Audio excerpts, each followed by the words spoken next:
All right, we are live here on the Hamin Media Group YouTube channel. Welcome to RTW Rewind. I am your host, the Hamburger, Rad Rob Francois. I am joined by my very special co-host this week from RBV Fitness. He is very passionate about this subject.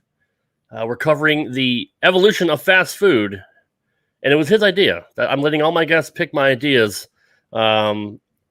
It is RBV from HMG. You know him, you love him. The Monday Locker Room, hitting the marks. What's up, pal? Rad Rob, thanks for having me here, brother. Yes, it is me. It's me, the art of the B2V, Richard Bronson Vickery. Today I was put over as America's #1 food influencer. It was a great honor. So I guess that is kind of my new gimmick. But brother, again, thank you for having me. I gotta say, I love the RTW retro, the revolution, the evolution, if you will, coming out of the gate. The conversation that you had with Big Ray about the impact of MTV, the culture impact. Great episode. Great re-debut last week. I was on the edge of my seat with you and MSG. You guys are kind of reliving the boom of the internet and where it's at today. Great conversations, but we're not really here for conversation today. We are here to celebrate. Yeah, we're here to celebrate, to me, what is the ultimate symbol of American capitalism, and that is fast food in the USA. That's right, brother. And I know Ben's probably not going to appreciate the show because he always wants us to eat better. And I know Stevie's probably the same well, but hey, we're a couple of foodies. We don't deny it. We don't run away from it. You and I love food. And what better to talk about than food is on a retro show going back to the early days all the way up until now. So much has changed in the history of fast food, the way it was cooked, the way it was prepared, the way it was given. And now in the times of COVID has pretty much changed the game. We got a lot to cover, brother. What do you want to start with first? Well, as you said, 100 years we're celebrating. Really what is recognized so widely is the birth of fast food, especially here in America, 1921. And to believe how far it has come. And again, what I find so fascinating about it, it's just not necessarily, the food itself, but it's the dynamics of the business, how it has grown along with our society. It in many ways influence what we do as a whole, as a country. To me, that is what's so magnificent and why I'm so passionate about this very topic. But Rob, I do know is we were kind of prepping for tonight's big show. Yep. We were going back and forth, and you had talked about, maybe can we take a moment before we dive in to the actual birth and an ever-changing landscape inside of the fast food industry.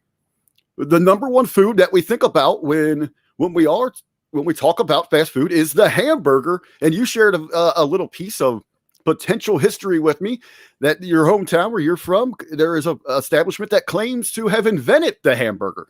Yes, the very first hamburger supposedly is by Lewis's Lunch in New Haven, Connecticut. They started in 1895. I'll read a little bit off their website. Since 1895, Lewis's Lunch in New Haven, Connecticut has been serving a classic hamburger sandwich to customers from across the United States. Family owned and operated. We are currently run by the 4th generation and are one of the oldest family-run businesses in the country. Recognized by the Liberty of Congress as the birthplace of the hamburger sandwich, Lewis's Lunch has been featured in many print and television spots, including Travel Channel, Food Network, Zagat, Food and Wine Magazine, among and many others. So yes, they do lay claim to the first hamburger and are officially recognized by the Library of Congress. I'll tell you what's very interesting when it comes to the hamburger. It might be one of the greatest debates, just not in food, but all of business and creation and history, because obviously the name hamburger it actually is driven from German, from the village Hamburger. Same thing as you get with the hot dog wiener. Yep. With there's so many with the different types of sausage that you get there. So the debate that you really get with this is obviously, even with fast food, it is credited here in America. There was probably even going back to the caveman days. Someone had a place they were cooking. You pick something up real quick and you went back to your cave. I mean, logically, that's the real birth of fast food. But to really bring it to the modern era, but for the hamburger, Obviously, I mean, you have places there in Germany, you have places even going to Greece where they would claim, but the debate over that, which makes it so interesting, and is it in those foods and those ethnic, flavors came across when we found America and all that, is how you define a hamburger. Because some of them be dismissed because there was only one piece of meat or a bun on the bottom, yep. or it was toasted a certain way that wasn't credible. It was the wrong kind of bread. So again, the creation of the first burger is one of the ultimate debates in all of history. And pizza too. I mean, if you really want to go there too, so many different countries and lay claim to having the first pizza. Was it Italy? Was it Greece? I mean, we can go down that whole rabbit hole at some point too. But we'll talk a little pizza and how it's really evolved.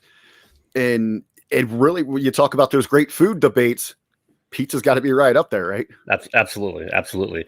So I know you're a big fan, and I know what you had for lunch. Well, I was going to say back to the burger, and we're going to officially kick it all off. We got a little run in because it all started in 1921, right here. One of these delicious little bad boys. It is today what we call an original slider. Yep. Just a little piece of meat there on a small cut roll. Got some diced onion, grilled onion in there, grilled in with the burger, and in the slices of pickle. The smell here, Rob. White Castle. You said you don't really have one around you though, but you've had them.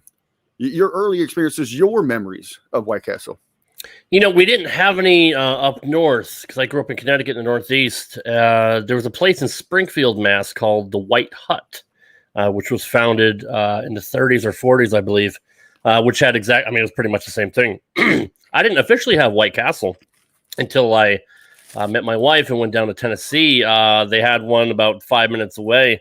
It was actually a combination White Castle, Church's Chicken, and a gas station. But that's the first time I ever had it. And from then on, I was hooked. And then I discovered Crystal, which was actually kind of a southern knockoff of White Castle, who served the same type of sliders and stuff like that. But, I love White Castle. I think the closest one to me now is probably about 40 minutes to an hour away.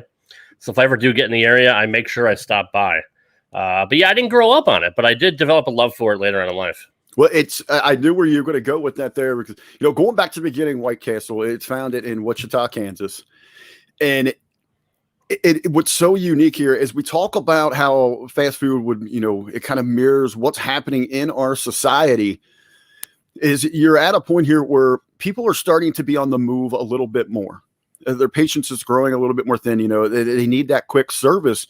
And White Castle is really the first to kind of develop that system.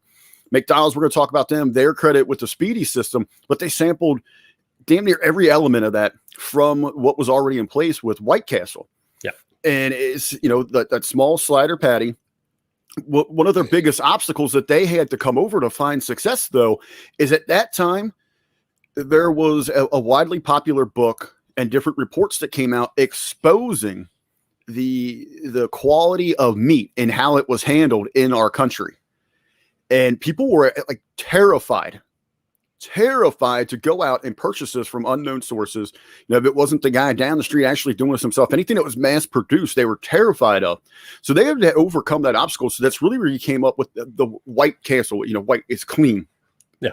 When you go into a White Castle, they make sure everything's kind of wide open. It's stainless steel. You can see the cooks. Everyone is dressed in white. Because if they're doing something wrong, if there's too much blood somewhere or they're being too messy, you're going to see those stains. So if they look presentable, they look fine, you're going to trust in them a little bit more. Right. That was their biggest selling point there. They're also so innovative. They were one of the first to introduce coupons. White Castle was the first. White Castles were 5 cents. Their first coupons were get 5 for a dime, carry out only. They introduced that carry-out concept. We don't want you really crowding up the store here.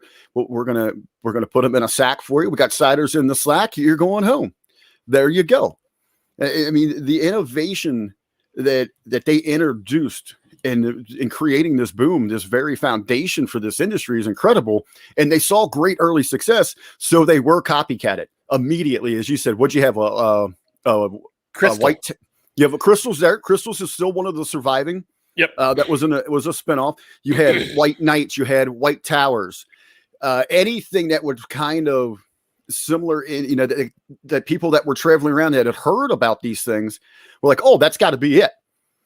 So, familiarity, and it caused a lot of great legal issue for them to say, this is our concept. This is our claim. We have to eliminate these copycats as we're going to continue to grow.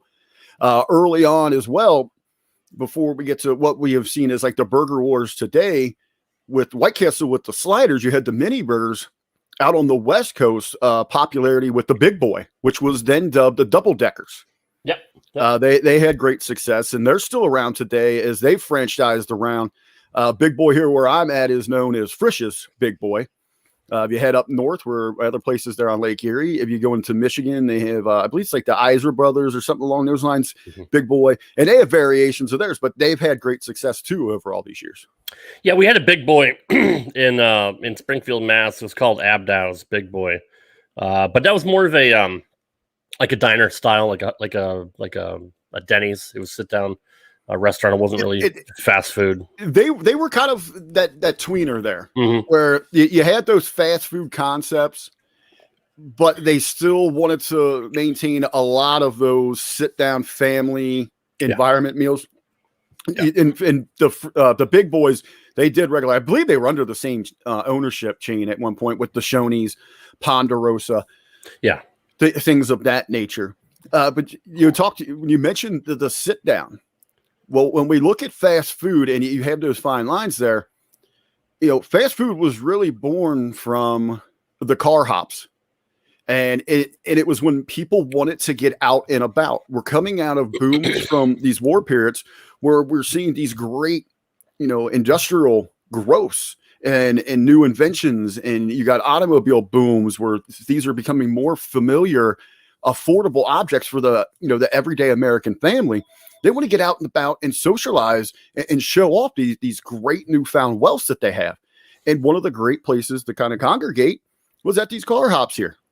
Yes, with food again at the center. Yep. I know when the drive-through was invented. I mean that pretty much revolutionized the entire business. Who lays claim to the drive-through? Was it McDonald's? No, actually, your first drive-through is going to be not anyone that's really big on the radar, but Red's Giant Hamburger in Missouri. They're the ones that really hold claim to the first true drive-through, and that came about in 1947. That's pretty early. Yeah, that's pretty early for that. But you really didn't see like the big boys that we think about in the burger wars, that they didn't really the drive-thru really didn't start booming probably until like 60s, 70s, and really where it became a staple, where it was a must, was the 80s. Was the 80s, yeah. Yeah, I remember I do remember some early growing up in the late 70s. We had a Roy Rogers, which I don't know if you ever heard of that franchise. Love yes, Roy Rogers. Yes, still up and down the Jersey Pike. Yes. Yep, they're still there.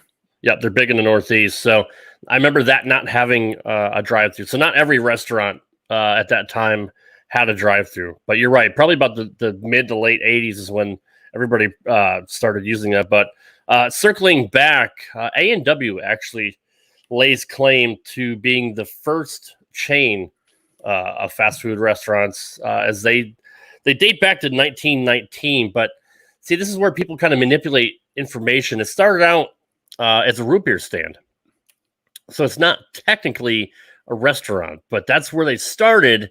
And then they end up launching the restaurants around 1923, I believe, in Sacramento. Yeah, their first restaurant was in Sacramento in 1923. So a little bit of wordplay, a little bit of time manipulation there. Yeah, technically they were founded before White Castle, but they didn't actually have a restaurant. Well, I think what you're looking at, White Castle wasn't claiming to be the first restaurant. White Castle itself was born from other versions of restaurants, other concepts. White Castle is that first fast food, and you hit the nail, right on the head there. At A&W at that time, they were a drive up. They were one of those car hops. Yeah. So when we look at now who defines fast food, and we'll kind of transition, it was perfect segue there, is McDonald's. Right. McDonald's themselves. the two brothers, the McDonald's brothers, that kind of really put this thing together. They had seen that they grew up in the food industry. Their dad had a hot dog stand. They themselves wanted to follow in his footsteps, so they teamed up and opened their own store. McDonald's was born from a barbecue joint, a car hop. Yeah. And one of the biggest things, the issues that they had saw there is they were struggling to keep their head above water. And as they start looking around, okay, maybe it's our menu, it's our product line. So they're looking at what's selling, what's moving. And it's the burgers, the fries, the shakes. So we got to eliminate everything else. Let's get rid of it. We're no longer in the barbecue business. We're in the burger business. They continue to struggle here. Why aren't we moving? These things people are ordering. Why aren't we seeing more revenue here? Well, it's because of the concept that we're talking about the car hop. People want to come hang out. You get there early, you're going to occupy a spot all night long. You got your waitresses that are out there kind of over socializing. Your turnover isn't there. That's where the concept comes in. We have to rethink, redesign this entire thing. We don't want people coming and hanging out. We need to turn them over. That's how we're going to move more product. And on top of that, how do we keep up with that demand? That's where you saw the invention is what's recognized as the modern day speedy system. And you had these two guys out there on a tennis court, one of them up on a ladder, the other one kind of orchestrating down there as they've got this thing chalked out. And they get it down to an art, and boom, they are banging this thing out so much so that the success it caused a stir from other people.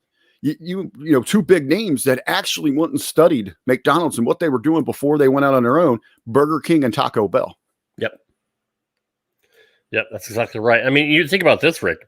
That's back in 1948. When they developed that speedy system. And then, they didn't, I'm assuming they were the first franchised fast food chain. Is that correct? I don't know actually if they were the first, but they had also began offering, they had believed in their system enough. They began offering their franchise, but it took a couple years for anyone to buy it. And the first gentleman's last name was Fox. And he opened one nearby, and they were just kind of selling this thing in the Southwest. Right. So, and then the Fox gentleman, he talked his brother-in-law into getting one, and he opened one a little bit southern than the McDonald's brothers in California. So I believe really had two out there. And then you introduced the man truly with this incredible vision, Ray Kroc, who is a milkshake machine salesman. And what struggling salesman, no less. Yeah, well, what he had seen is, okay, there's this company in California, this little, family-owned burger shop where everyone else is ordering one, maybe two of our milkshake machines. They ordered like a dozen. Yeah. What's going on down there? What's happening out there in California? I've got to go see this firsthand. He goes out there and is completely blown away by this thing. Now, why he might be struggling there, he is a visionary. And he understands marketing, and he sees this tremendous potential. Now, he is very cutthroat. And this, again, is where you look at big business. You think, it's just food. It's burgers, fries, Happy Meals. No, this is the reality. This is American capitalism. This is you're cutthroat. You're hungry. And he comes in, and it took some convincing, but he gets the rights to begin franchising outside of that little Southwest area. He opens his first store up in Chicago, where he's from. At that point, he actually learns that they actually continue franchising in the Southwest, and this infuriates him to no end. So he goes and buys that next first franchise. And at that point, he goes to McDonald's brothers, and he makes up. There's some back and forth, but at the end, it's an offer they can't refuse. And he takes this little gem that they had cultivated, that they had put the seeds in the ground to begin growing. And I mean, you look at it now, it's this global phenom. Yeah. 1961 was when Ray Kroc bought them out and decided he wanted to franchise. So, he had a vision that I don't want to say nobody else had at that time, but I mean, he knew the potential of huge business with the system that they had in place. And again, what you see is people are continuing as the automobile boom begins to expand, and you see, business growing more from over state lines and things like that. People want some. We're still just creatures of habit. Yeah, they want that familiarity. So if you can feel that you can grow that where you get that staple, you're going to get that same quality, that same taste, that same value, no matter where you go. That's the idea behind this concept, right? Yep. And that's where he truly saw the value in unifying and growing the brands like that. Yeah, you're exactly right. A couple people here in the chat, and thank you guys for hanging out. We're 8 strong here as we get going. Love it. Jerome Hall says, I go to McDonald's, I just want a milkshake. Sorry, the machine is down. I'm going to get into that later on when we get to kind of more recent times. I do have somewhere I'm going to send you guys to watch a documentary about it. I will say with McDonald's, if you're out and about, I'm probably one of the only nerds that's done that. I planned an entire vacation to go visit the McDonald's museum in Chicago. Oh, no kidding. Yes. Wow. You really are a food connoisseur and a historian, and I love it, dude. That I would do that too.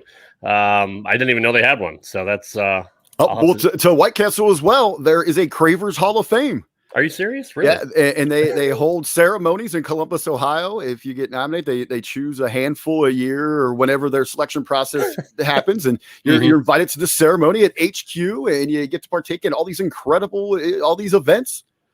Anyone that would like to nominate your boy, the Artisan B2V, please do so for the Cravers Hall of Fame. We'll definitely do that.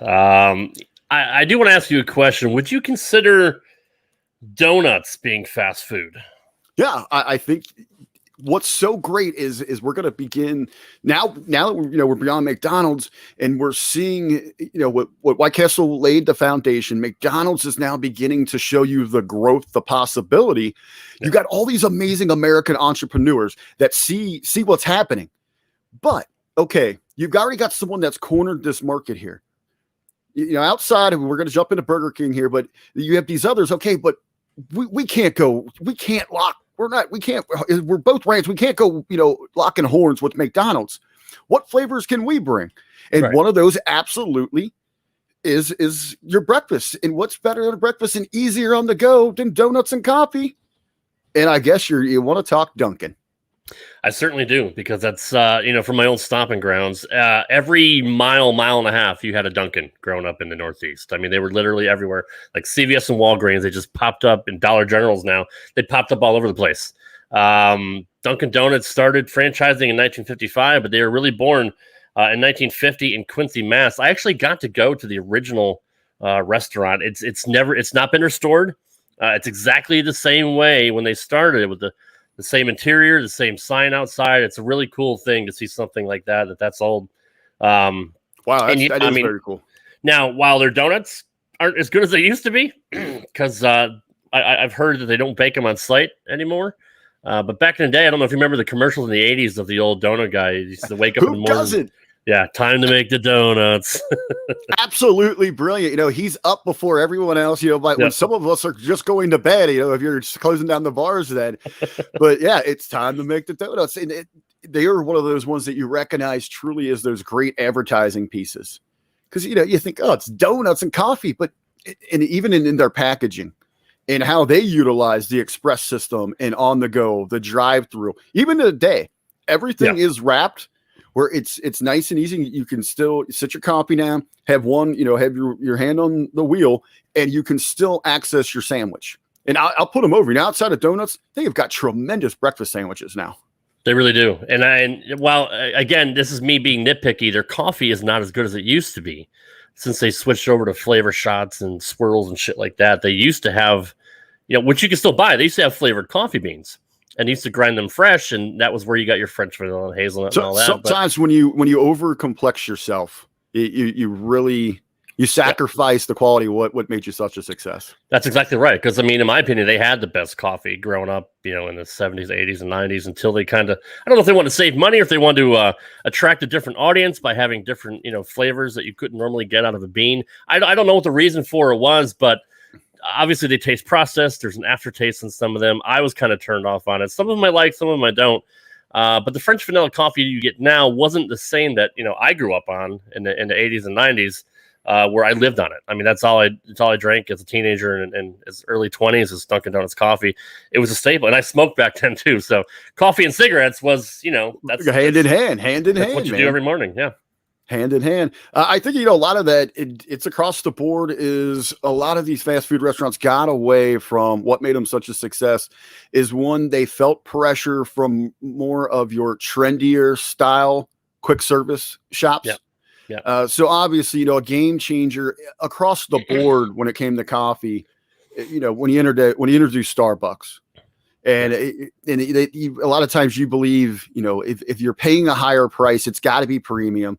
And they are introducing all these different styles and flavors. So it downplays what everyone else is doing, even though they had tremendous product at the time. Yeah, you're absolutely right. Canada Spaceman brought up a good point about a Dennis Leary act about going to coffee shops and drinking coffee and smoking cigarettes. He also had a funny line about just wanting coffee-flavored coffee. He went into like a 7-Eleven and he's like, let me get a coffee. And they're like, what flavor? And he's like, what do you mean flavor? I want fucking coffee. It's like, oh, our special is like mocha nut crunch, or I forgot what it was.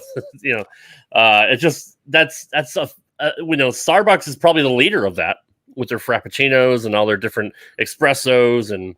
Look what it did. McDonald's tried to copy the whole thing with the cafe. You see, across the board, everyone else trying to copy those things. But one of the things that was so great with Dunkin' Donuts in their development plans, their strategy for placement, was that they could attach themselves to other, service industry needs, gas stations, things like that. They were easy to place in malls, things that were easy on the go. So that's what helped their growth. I mean, that's why they were able to expand so rapidly as they were. Yeah, you're absolutely right. Another food that tried to compete with the burger was obviously fried chicken, which I'm pretty sure you're also a fan of, like I am myself. You'd be remiss if you didn't mention the original, the Colonel, KFC, who started very, very early on and had competitors that wanted to copy his success. Well, you had old Harlan down there. A little fun RBV note. Ruined a decent relationship. I guess maybe it wasn't decent, it just ruined it. We were on our way to Gatlinburg, and while she was asleep, I drove 2 hours out of the way to go to the original KFC, and they have a little museum there. She was not happy. Yeah, I number one, I love Gatlinburg. It's near and dear to my heart. We typically vacation there in the winter, because we love the snow and all that. So, but yes, that's another thing I didn't know of, is I didn't know they had a museum either. I'm going to be taking a lot of road trips here in the future. Very, very cool. And it's not that far from you, brother. It's just right up the road. It's right up the road. This is what I really love about Colonel Harlan is his story of success. Yeah. And anyone out there that just, you feel, when's it going to come for me? Believe in yourself, invest in yourself. Keep chugging away. I mean, this is a gentleman who failed time and time again. It wasn't until later in life that he's running a gas station and he's looking for a hook. Guy can cook some chicken. Yeah. Problem is, you paying frying chicken, that takes about 45 minutes. Yeah. We got people on the road. They're traveling through Kentucky there. They got, it isn't like the big boom city. They got places to go. Yeah. So you got to figure out a way. He comes up with the pressure cooker. And he takes this thing on the road. You talk about franchising. That's what he did. Yeah. I don't believe he ever owned his own KFC. No, I don't think he did. He would spend his days on the road, going to establishment to establishment, assuring that they were, everything was okay. They were using, the pressure cookers were working, the recipes were on par, but never owned his own. No, he didn't. And the pressure cooker really, revolutionized fast food when it comes to chicken, because you're right, it does take forever. Originally, I believe he also had a I won't say it was like a bed and breakfast, but it was like a hotel type where he'd have dining in there too, so the people that would stay were able to eat, and he was making fried chicken and they loved it. I mean, word got around. He just kept, you're right, he failed over and over again because he kept trying to find different ways to cook it quicker, and he even failed several times with the pressure cooker, but he finally got the timing right. And he did sell Kentucky Fried Chicken to all sorts of different places that weren't exactly called Kentucky Fried Chicken. It was a different restaurant serving the world famous Kentucky Fried Chicken. So I'm not sure when the actual first Kentucky Fried Chicken named restaurant started. But yeah, I don't know if a lot of people knew that. Like KFC was around for a long time operating as a different establishment. Yeah, I mean, you had, I think it was under, multiple different places. And anybody really that wanted to franchise with the opportunity to carry the Colonel's chicken absolutely was afforded that chance.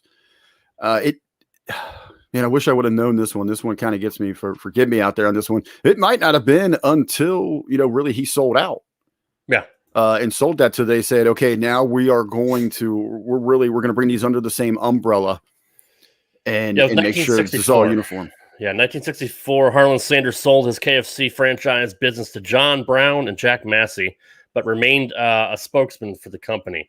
Yeah, and I'm pretty sure he remained on and pretty much until the end of his life. I remember I heard stories of him raising hell at their meetings that they had every year. Because he was known to have a sharp wit and a sharp tongue. He would lambaste the franchise owners at the annual meetings because they weren't following the procedures right, or the stores weren't clean enough, or they were getting bad reports that the chicken wasn't cooked all the way, or it wasn't up to his standards. And at one point, they had to stop inviting him to the annual meetings because he'd just get up there and he'd be the keynote speaker because he founded the company, obviously, and it's his chicken, and he would just tear into these people, and he would embarrass the people that owned it. But eventually, as all things do, whenever you keep selling off, eventually you get these big corporations and conglomerates, like Yum Brands that owns KFC and Taco Bell, and I think was there one other? I don't remember exactly. You have a few in there under the Yum Brand umbrella. And they, now they sacrifice their quality for quantity. They have the Long John Silvers, they have the Pizza Huts, correct? All those that you see, those combo shops now are going to fall under the PepsiCo Yum Brand. Yep. And we'll get into that a little bit later, but corporations like that pretty much ruined. Well, let's talk about business that were printing money. One of the big corporations to first get involved in this thing. We talked about these spinoffs, these different unique concepts for fast food and what they're going to deliver. Because you're trying to avoid locking horns with the big dog McDonald's, there was a group that said, you know what, we are going to go after them. We are going to lock horns. Let's do this. Let's throw down. And it's Burger King. Yeah. Originally named Insta Burger King. They started down in Florida. They had a great concept. They were Insta because of the Insta machine that they were using, which is, kind of give that flame broiled taste to it, that you'd run it through. They had great struggles trying to find their way. Just keeping up with the service, getting people to really embrace the concept in the region down there. And you talk about even in the Florida, you still got the South, where Rob is. You've kind of relocated there. Your wife's got those Southern tendencies about her. Even then, then it was where you do what? You go to a restaurant for your meals? No, we have home cooking. Yeah, that's what we do here. So it was kind of rough to get people to buy into those concepts. They found great success. They pushed McDonald's though in so many ways. They're the ones that introduced. The Whopper was one of the biggest things, marketing wise, for one of these companies to kind of conceive and put out there. And it really it shook McDonald's to its core, where even corporate wise they panicked and said, we got to come up with something to answer this. Yeah, and I'm assuming the Big Mac spun off of that. Well, yeah, you've had in 57, you had the Whopper, but I was going to say, the success there with Burger King, they started making some ground. They were, you had where Coke at one point was going to pull a contractor or switch something over, no, that's in the cola stuff, but they're getting attention from all these big names here, and they sell out to Pillsbury. What they didn't realize, they thought they were going to have unlimited ultimate funding now. What they didn't realize is they just become another column business branch, another just little creek off of the river when it comes to Pillsbury. And while they still have success, those originalers end up selling out because their vision wasn't going to be fulfilled. It was going to go in a completely different direction there. But yeah, you have at 57, you have the Whopper. It's an absolute game changer. McDonald's is quick to, we got to come up with something to answer this. The first out of the gate, which was invented right here where I'm sitting in Cincinnati, Ohio, actually just 2 exits up, Montford Heights, Ohio, was the fish fillet. Yes. On the west side, Cincinnati here is heavily populated with Catholics, and the McDonald's there saw a massive decline in sales on Friday during Lent, so they had to come up with something. They introduced it. Obviously, the fish sandwich is not going to compete with the Whopper. It's in a league of its own. It's just masterful. You got to hold this bad boy with 2 hands, to barely get your mouth around this thing. So then it was in... I did Pittsburgh. I know it was Pennsylvania. You have the creation of the Big Mac in 67. And the marketing campaigns behind the Big Mac, the double patty, and just the visual. It was genius. The visual. The jingle. We always remember the jingle, and that's what you do. You put the advertising in there. Yeah. That's what sets it apart. And again, McDonald's shows that they're the king of the burger game. And the Big Mac becomes arguably the most iconic item globally in fast food. Yeah, absolutely right. To this day, really. I mean, everybody knows what the Big Mac is. I would argue, maybe because it is a sidekick to so many other things on the menu, those golden fries, they might challenge the Big Mac, but the Big Mac's probably the most iconic item in all fast food. It's funny how nobody's been able to replicate the same taste as McDonald's fries. I mean, you can copy the Big Mac and kind of come up with something maybe not as good, but similar. But really, after all these years, I don't know how they do it. They literally, I could take a fry right now and it tastes the same now as it did when I was a kid. It's never changed. I don't know if it's the oil they use, the seasoning, the particular potato, or the potato blend. It's actually something that they have dedicated tremendous attention towards. Yeah. One of the things, the concepts here, we talked about the crock, talking about how people like regional, how is this going to work coast to coast, going across state lines?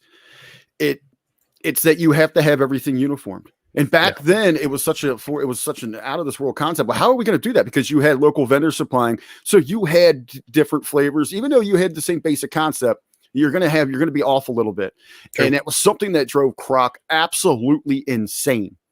So he made a very bold and game-changing move way back when that he didn't care where you put a McDonald's. They were going to come from the same potato farmer. So they took that, that very basic idea there. So everything that's involved in that French fry is going to come from the same source so that you get that same uniform taste and flavor. Also under that concept is where you have the invention of Hamburger to make sure that if you're going to join this franchise, you are doing it this way, the McDonald's way. You can read the biography, you watch the documentaries on him. You go back, that was one of the things that would infuriate Kroc when he would go to visit, if he's down in Tennessee visiting a McDonald's and they're trying to put customized local flavors. No. Yes, that was not happening. You stick to your contract. You stick to your agreement. The McDonald's in Tennessee is going to be the same as it is out in Cucamonga, California. Yeah. I mean, I could put a blindfold on and take a bite of McDonald's cheeseburger and know exactly who it is. Like, hands down, 100%. And it brings me back to when I was a kid, getting a Happy Meal and stuff like that. Like, it's again, that's another thing. Their cheeseburgers now taste the same way they did when I was a kid. It's just I even put it in the intro to this show, in my opening signature. Our memories are tied around food. You could take a bite of something that you ate as a kid and be brought back to a time, when things were great. That's how wonderful food is. I told you before we started recording here, what I find why I'm so interested in this is, to me, and it's why I chose it as a profession, because it's more than that to me. It's a tremendous passion. And when you look at would it be any kind of event, sporting event, great, tremendous, marks in your life, family gatherings, concerts, whatever the occasion, whatever great occasion in life that you have, it's always truly defined by the food. Yeah. And in those flavors, those textures, those aromas, they can take you back to those better places, those better times. They feel good for you. Yeah. And with a society on the go, fast food was a big part of that. And so many times you mentioned the Happy Meal. 1979, the year I was born, baby. That's probably the best gift you people have gotten from a Happy Meal. But no, I mean, think about that when you're a kid. I mean, it's a treat. Yeah. It's a present.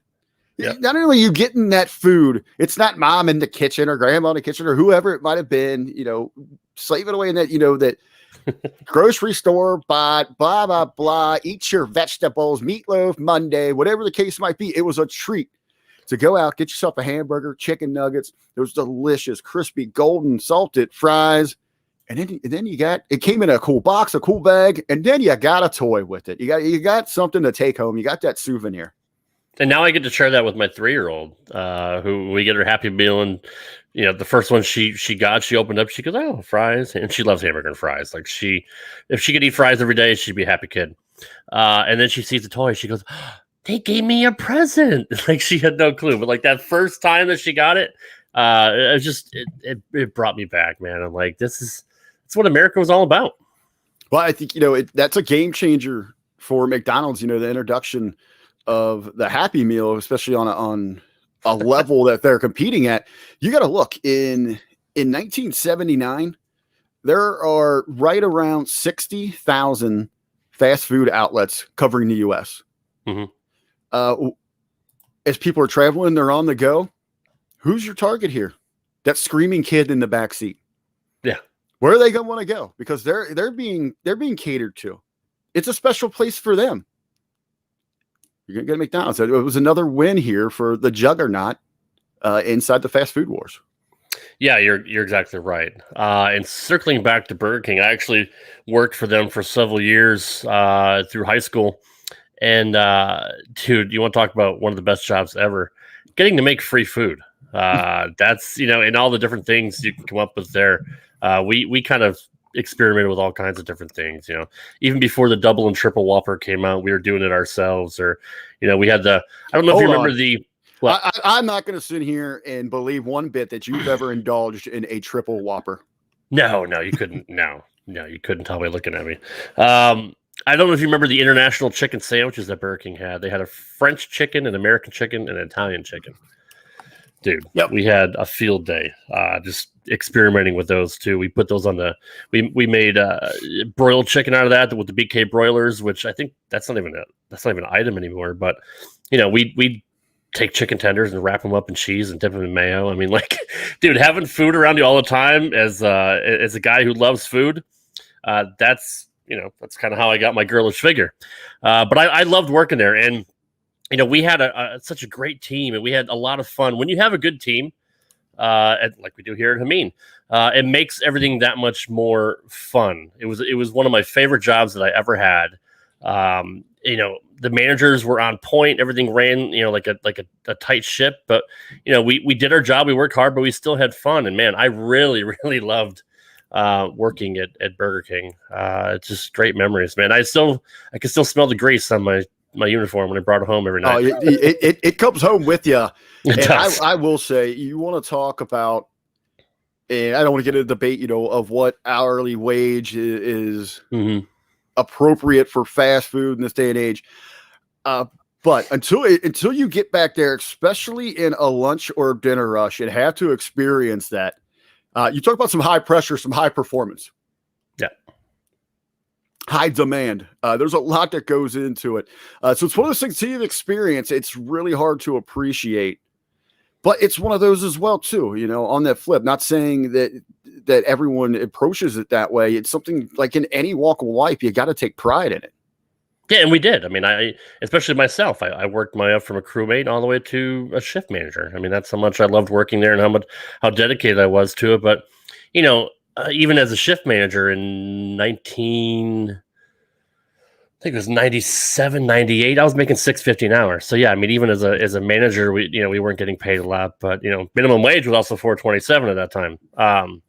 But still, dude, we had a ton of fun. And having experienced that and working in different restaurants for several years before I got into retail, so I've kind of seen all facets of public service like that. But when I go to fast food restaurants, people mess up my order. Having been there and done that, I'm like, come on, it's not rocket science. I mean, literally now they probably make it easier than it was back then. I worked for a while at Wendy's, and they wouldn't use screens. You literally had to pay attention to what the cashier was reading off in the microphone. You weren't able to keep receipts or screens, so you had to memorize the orders. Wow. But at BK we had screens, and it drives me nuts when I go to Taco Bell or Burger King or wherever, and my order's messed up because I'm like, God, come on, you know what I mean? Like, you're not solving, you're not curing cancer. You're making food that's given to you on a screen or a ticket. I don't understand how people mess it up, but maybe that's why restaurants don't want to pay. Well, so let's get back to the positive. Yeah, conversation for another one. Definitely is, but it just grinds my gears. Yeah. So who were we even talking about before we spun off here? Well, I guess this is a good transition into another delicious dish. We're talking. We talked about breakfast. We talked about burgers. Let's talk about another world favorite, and it's pizza pie. And how the flavors, the fast food game changed the flavors, especially what is it, what's accepted as pizza across America. You got to look, originally, Rob, you talked earlier about the beginnings of pizza and who lays claim to being the creators. And you have the great arguments of what style is the absolute best pizza. Well, like in wrestling, when we talk about best, we talk about numbers. Who's selling? Who's drawing? Well, when it comes to America, when it comes to the quick service restaurant game, the two finest you have Domino's and Pizza Hut. Yep. I remember the marketing campaigns for both growing up were tremendous. We used to love. It was like a special treat to go out to Pizza Hut. With my dad and my mom, and Friday nights, right? Pizza pie. Maybe go get an old Coliseum video from WWE or an NES game, and you were set. Yep, exactly right. And unfortunately, where I was growing up, we didn't have a Domino's that delivered, so I didn't get to have Domino's. Yeah, I didn't get to have Domino's until probably the mid '90s. And I mean, it was a huge chain. We had them, across town, but they wouldn't go to our area. It was like 15, 20 minutes away. And then that's when they had like the half hour. I was going to say that's got to be why. That's what's crazy inside of that.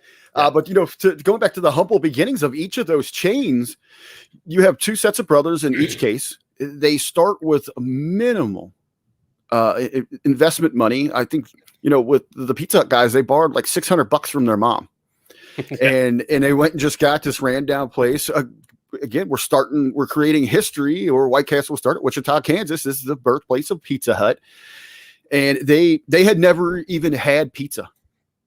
They didn't know what they were getting into. This was really on the fly. And they start growing this franchise, this incredible dynasty. They quickly realize we're going to franchise this thing. Where in the case of Domino's, what really set them apart is they really understood, okay, they jump into this pizza business. We can't keep up with this demand. We don't have a big enough floor space in here. So let's make the world our dining room. Let's create the delivery service. And they where they were at near, I believe it was, Michigan University. So they have access to these dorms and these off, the campus housing and things like that. So boom, boom, boom. They've got immediate built in. Let's go business. They create the 30-minute guarantee, which it makes complete sense why you couldn't get Domino's, but it blows my mind that, it's funny all these years later I didn't put two and two together. Yeah. But yeah. I mean, we went and got takeout, from time to time from them. But Jerome brought up a good point. Pizza Hut's had dine-ins, so. It was cool to go there with the family and get when you get Pizza Hut setting. They had old rustic setting too, man. You had like the red and white tablecloth. Yep. You had the old kind of stoned paneling wood, and really that grew from. What's crazy is that was simply how the place that they had rented or purchased. That's how it was designed. They didn't have money to remodel. Yeah, They were kind of stuck with it. true. So it grew into their iconic look. Another fun piece, they didn't have money for a sign. So their cola vendor was a Pepsi distributor, was going to print them a banner. And the only thing is, it could only fit enough letters to fit Pizza Hut. After pizza, they had room for 3 letters. So they settled on Hut. That's wow. I didn't know that. That's a pretty cool fact. So you're saying they didn't have an official name until that happened? Yeah, they had 3 letters to go on this sign they're getting printed from, and they're going through all these different things. What can we go with? What can we go with? And they landed on Hut. That's hilarious. I had no idea. That's a really fun fact. When you think of Pizza Hut in the 80s as a kid, what's the first thing that comes to your mind? Pizza Hut it's really that dine-in experience. Yeah. When you went there, it really was. It was that cool dine-in experience. You had, the family sitting around there, the tables because you had multiple tables or whatever. You had a couple pies on the table. You had the pitchers of soda. They would also capitalize on too. You had the claw machine and whatever hot video game was sitting over in that corner. Mm-hmm. Yeah, that's exactly right. When I think about it, I think of pan pizza, like and especially meat lovers. What's interesting with that is, they, for the different flavors, when they began to expand, and most notably when they had to go to the Northeast, where you've got, you know how it is, man, pizza snobs. Yeah. Oh yeah, absolutely. That was hard expansion for them because, that flavor that they brought with pizza, most of America never had pizza before. So that's why it's the American flavor of pizza, because a lot of people didn't have that. And you get into the Northeast, especially where you get into the Chicago markets, those people already have a very strong, they're not going to change their mind concept of what pizza is. So Pizza Hut had to change from the traditional. They had to go to the thin up in the Northeast, and you had to go to the deep, when you move into like the Chicago market. Which is funny that, pizza really is regionalized. And people don't even know this, that true Chicago pizza isn't deep dish. Deep dish is a novelty to native, Chicagoans. It's thin crust pizza. Same with St. Louis. St. Louis is known for a thinner crust. Obviously, New York is known for, what people down here call New York style pizza. But it's a light, airy crust, that you can fold. Connecticut was kind of the same way. But yeah, it's just funny how different regions have different styles of pizza. But yeah, no, I talked to a couple of people from Chicago that said, dude, that deep dish that's shit. That's Pizzeria Uno's and stuff like that. Like that's, you got Lou Malnati's and Giordano's and, that have kind of made a shit ton of money on that.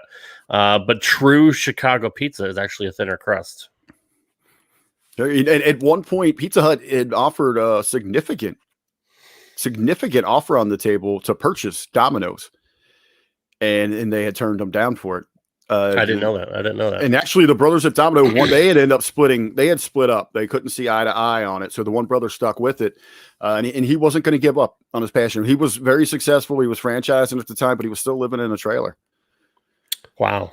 And Pizza Hut was going to make a very lucrative, life-changing offer, but he believed in himself. He gambled on himself. He continued and persevere. And now look today, as we're talking in 2021, Domino's has dethroned Pizza Hut as the number one pizza chain. To me, Pizza Hut now doesn't taste the same as when I was a kid. I mean, they did go through a lot of different changes, and it's been a long time since I've been to Pizza Hut because I enjoy it. I really enjoy it. I probably prefer it more than Domino's. Really? Yeah, something about it, and it might be those memories. That nostalgia. And I will say, for the Jargos, a night of ordering food out, they still do that. Pizza Hut's a big night in their household. See, I like some of the newer franchises. I don't know how new they are, but I like Marco's Pizza. I don't know if you ever had that. Cheap plug for Colin. Why song there? I don't know if if we didn't have Papa John's growing up. I don't know when they popped up, but my wife loves Papa John. It's funny how subjective pizza is because not everybody likes the same kind. But Papa John's got really, really big too. I mean, at one point having a big contract with the NFL being the official pizza, it's like, even sports teams realize how, and this goes across the board, McDonald's, Burger King, whoever else, mainstream media and your other avenues like franchises knew the importance of food and how they could tie it in and make money on it. That became a big deal I think in the 90s, really. Well, I'd say 80s. Man, you were the king of transition segues here today. I wanted to talk. I was going to ask you about this, and I wanted to give props. When we talk about that aggressiveness in implementing advertising and how you grow, and you're growing along with society as fast food, Taco Bell was king, especially in the 80s. They were one of the first people to go out there and get major sports stars. They were the ones that go out and completely sponsor the X Games. Yep, that's right. They were running crazy promotional material. There was one of I don't think it was a complete spaceship, but there was like a satellite that was re-emerging back into the atmosphere, coming back down the land. And they had put this giant splash pad out in the ocean. And if any piece of that hit that target, they were going to give everybody a free taco. That's awesome. That's outstanding. That's how progressive they were. Yeah. And I early, and you're talking about it started in the 80s, but then that big boom in the 90s when they went out and got Shaquille O'Neal and really launched the soft taco. Yep. I mean, I just remember how huge and over the top that was. And Taco Bell really having their own niche inside of the marketplace. To this day, they had been around for so long. But when it comes to the fast food concept, I mean, they have their other competitors with quick service Mexican restaurants, but Taco John's, Del Taco, places like that. But who has grown? No one has grown. No, nobody has. Not just nationally, but globally. Yeah. Like Taco Bell. And it all started, Mr. Bell out in California, who visited McDonald's, who actually was inspired. He had some taco shops before that, couldn't figure out any Mexican restaurants. There was a competitor who was just blowing him out of the water, and he saw people just in and out. And he finally kept going in there eating, and he finally broke them down to share some secrets. And that's where he twisted all that, with his own kind of beliefs and what was working for him. And we had Taco Bell. And now to this day, I mean, steal a base, steal a taco, when it comes to the World Series or the playoffs, they're still doing that today. So, I mean, they've always been kind of ingrained in the sports world, but, you got to think about movie companies as well. I remember as a kid, getting collectible Star Wars glasses from, Burger King or McDonald's and stuff like that. I mean, that's, and they were smart enough to be able to cross promote and cross brand with other, with sports and movies and stuff like that. So, I mean, it's amazing the impact that fast food corporations have on other entities, such as sports and entertainment. I don't know if it's kind of a wild rumor. I don't know how much their truth is to it or how extensive the conversations went back and forth. But Walt Disney and Ray Kroc from McDonald's, they had met in World War I or around that time. They were in the military. And there was big talks about McDonald's going into the Disney parks way back then. Think about how that would have been a game changer. There's from the McDonald's side of it, they say that Disney wanted them to charge 10 cents for French fries inside the parks, and they refused to budge on, they weren't going to gouge their great customers. But the other side of that is that the talks, maybe Disney was like, we don't need a concession out. We take care of ourselves here. That they just kind of fizzled and fell apart. But I mean, that would have been a huge game changer, opening McDonald's into that market, which might have mean that there never would have been a Burger King. Yeah, no, you're exactly right. I mean, in working at Burger King, I remember certain promotions like when Toy Story first came out, when Jurassic Park came out. I mean, fast food companies were trying to outdo each other to get that next big blockbuster or cartoon or whatever. I mean, it's a huge piece of business to give out promotional material, and it works on both sides. It's a win-win for everybody. Again, in every aspect, and why it's so incredible to me inside of our society, what runs and pairs perfectly with it is food. Yeah, food and entertainment. Yeah. Even the entertainment, you need the food. You talk about the food. Yep. No, you're exactly right. I mentioned something off air. There's one glaring omission that's not really included in the timeline of fast food restaurants. And you gave me a couple guesses off air, which weren't right. Do you want to take a stab at one more? I'm thinking. All right, so give me. Are we talking about what we consider the classics that we were covering before we go into like the modern in the future, or? I mean, they've been around a long time, and they're probably one of the most innovative companies. That's probably the only hint that I'll give you. Because I mean, I don't want to give you away too much. I don't even want to give you the type of food because you'll probably get it. But they're Arby's. Definitely the leaders of no, Chick-Fil-A. Okay, see, I would go a little modern.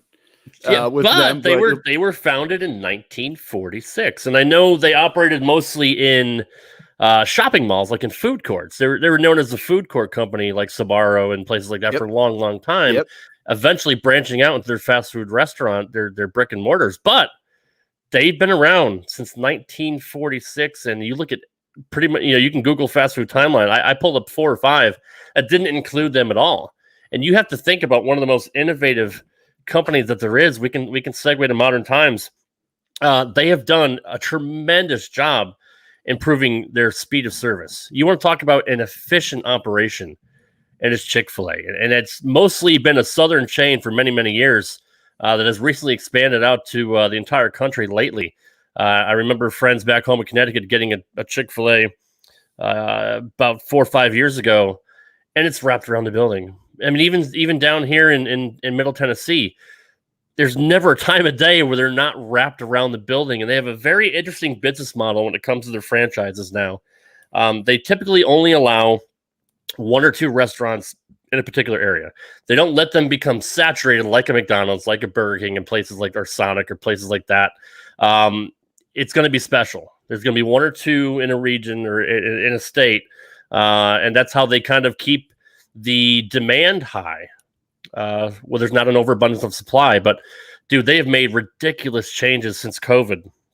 They actually, and I don't know if this is across the country, but I think we were a test market here in Tennessee. They removed their drive-through window. They were one of the first to have the double lane drive-through. They have people outside taking your order, so you don't have to go up to a speaker. They have, their little handheld gimmicks that they type in your order and all that. But now they went as far as to remove the drive-through window, which only serves 1 car at a time. And now they bring their employees outside. They have tables lined up, and they can give you 4 or 5, orders out in their drive-through lanes, taking them out to your car with their employees that are on foot. It's amazing. It's amazing how efficient they are. But I found it funny that they were not included on the fast food timeline. And I think it's because they are so, as you said, they were the shopping mall, the food court sort of deal. But to see, to have that vision, we're ready to grow beyond this. And look. And not rush it. They didn't rush it. They took their time to come up with a smart plan. You see the writing on the wall. If you want to survive as a company with the decline of malls in the last 12 years, I mean, there's only one human being alive that I regularly hear talking about going to the malls, and it's Monday mornings in the locker room. Ben Hamin. I don't know, in upstate New York, him and his buddies are still going to the mall and just kicking it. But he's talking about it all the time. Yeah. But if you're going to survive, you need to grow outside of those boundaries. And what Chick-fil-A was able to do inside of that is they are cutting edge. They're very progressive in the trends that you are going to see beginning to sweep across this industry. Also inside of that, they didn't try to grow from their core management philosophies and just company philosophies.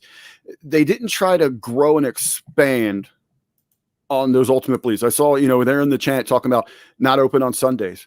They're staying true to, those Christian style. Sunday is a day of rest.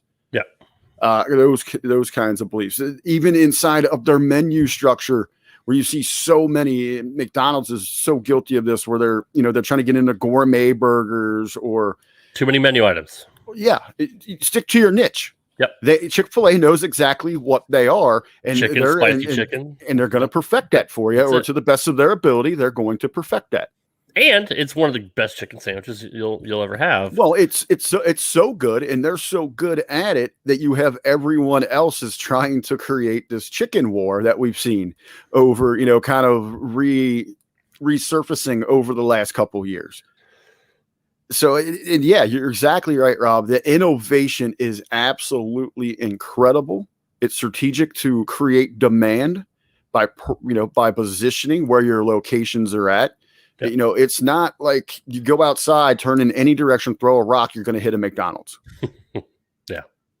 Yeah, you're exactly right. And I'm glad you mentioned the chicken war, because it's an amazing time that we're in right now. Things do run in trends. You'll see certain flavors or certain concepts go. Like, I remember a few years ago, everything had to be sriracha. It was, every restaurant came out with that. And now it's jalapenos, and everything's be jalapeno flavored. You'll see it with, potato chips and stuff like that. Everything is going to be flaming hot. Things run in trends. Now we're in a chicken sandwich trend. And just about every fast food restaurant that I could think of, and I might actually do a video on this. I'm because there's a lot of restaurants here that I have access to in the South that people don't have in the rest of the country. Trust me, there's a lot of fat people down here. It's one of the restaurant capitals of the world in Middle Tennessee.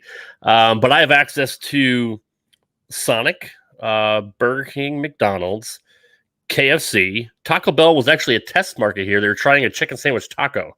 It was disgusting. Well, we've had that. I've had that. Did you have that there too? In okay, the Southern Ohio market. Yeah, it actually wasn't bad. It wasn't bad, but I didn't see it getting over, and I don't know if they're going to release it. But I'm not going. And you look, when McDonald's tried chicken wings, it got the CEO fired. There was a warehouse. I'm not going to McDonald's for chicken wings. Right. Just as I'm not going to Taco Bell for fried chicken. For fried chicken. Yeah, no, you're exactly right. Now they have the naked chicken chalupa, which is just a fried chicken shaped like a taco. But Hardee's just redid their big chicken. So they have a new chicken sandwich that just launched here, I think, last week. We know KFC finally launched a chicken sandwich. You want to talk about the home of fried chicken? Has never had a decent chicken sandwich until this year. That blows my mind. I like the little bites that they had, the little chicken bites that they had. But you know what? Why did you need a chicken sandwich? You get sandwiches everywhere else. I don't know. It's the thing. It's the rage right now. Popeyes obviously, started the first kind of spinoff of we're going to make the best chicken sandwich there is, and really went up against Chick-Fil-A very, very hard. And a lot of people will say that Popeyes chicken sandwich is better than Chick-Fil-A. But yeah, that spun off everybody. Burger King just came out with a revolutionized new chicken sandwich, which is actually really good. I don't know if you had it yet. I don't know. I like their old chicken sandwich, the long cut. That I still get the original hoagie bun. I shaped love like a football. One. Yeah, that's the oblong chicken patty. Who knows what's inside of it? How many there's a good mayo on there. I agree. It's good. It's good. I agree. I add bacon and onions to it. That's really good. I do onion. I'm a big onion fan. Yeah, try bacon too. That's really, really good. But yeah, it's just funny how that's the thing going on right now. Everybody has launched a new, even guys that have been doing chicken sandwiches for years, like McDonald's and Burger King, had to do something to keep up with Chick-fil-A and Popeyes. I don't know why it's a big thing now. Maybe because of the portability, the ease of eating a chicken sandwich. But for whatever reason, Rick, we're in the middle of kind of a boom period in restaurants. Well, you create right now. What you've seen is prices are going up everywhere. I mean, beef's going up, but chicken is going up. So what you do is you create a demand. Now you've got a premium item you can charge a little more for. Right. But necessarily because of the hype, and now you're in a competition again. We are creatures of habit. It's built into our DNA. We love to compete. Who's the best? And we want to judge as well. We want to be able to say, no, this one, you are the superior. It's tremendous marketing ploys. And this is where they all kind of come together on this thing. You get two of them, and it's going to widespread itself in every direction. Who can get on this thing? You said yourself, you're thinking about doing it. I'll admit, I've done it. Me and Pops, when we're out running around, having a couple beers, we're going to hit a few stops. Guess what we do between each stop? We're stopping and getting a chicken sandwich. Yeah. I mean, it's just, and for other restaurants to keep up, they got to do something. That's a new craze. Like I said, Hardee's just changed they took the big chicken off the menu and came up with a new concept, a new recipe for their chicken sandwich because of everybody else. They're just following suit. We don't want to get left out of this big craze that's going right now, so we got to do something about it. They put a lot of money into R&D and into getting these new sandwiches out. I still would. I'm a betting man, so I would throw some money down. In the case of someone like McDonald's, they got a good premium chicken sandwich. I enjoyed it.